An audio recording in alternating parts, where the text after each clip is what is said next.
Barutwana ba hwantetse lekgotleng la dinyewe ba ipiletsa hore toka e phethahatswe. Sena ke ka mora kgatiso e bontshang mokganni a raha le ho otla moshanyana ya dilemo tse 17 e ileng ya tlala ho marangrang. Ho tlalewa a ne a botsa mokganni hore ke hobaneng lebitso la hae le sa kenyelletswa lenaneng la bana ba fumanang dipalangwang ho ya sekolong. Mekgatlo e mengata e entse boipiletso ba hore moqosuwa a se lokolwe ka beili. Ha o le motswadi o nahana fela hore ntate ya mokalo a shapa ngwana ka mokgwa wa mo shapang ka teng a se ntho e hantle. Rona re le batswadi re le mokgatlo Economic Freedom Fighters re bua le batswadi ho eletsa ho batswadi hona jwale hore bo mme le bontate bana ba rona re ba fe molao ka tlung.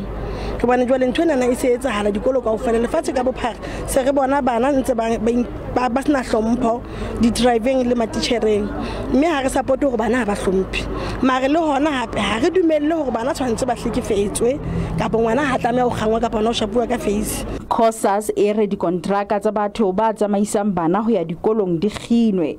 Mokgatlo ona wa barutwana o re lefapha le ka nehelana ka ditshebeletso tseo ka bolona. Lefapha la thuto ha le insource di-service tsena ebe lona le hirang batho ba rona ba tlatla ba competent, batho ba rona ba tlatla ba hlompha bana ba sekolo, batho ba rona ba tlatla ba tshireletsa bana ba rona ba rona bana ha ba ya dikolong la ba kgutla dikolong.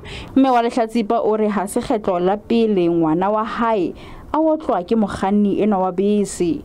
Moqosuwa o lebelletswe ho etsa kopo ya beili la bohlano bekeng e tlang.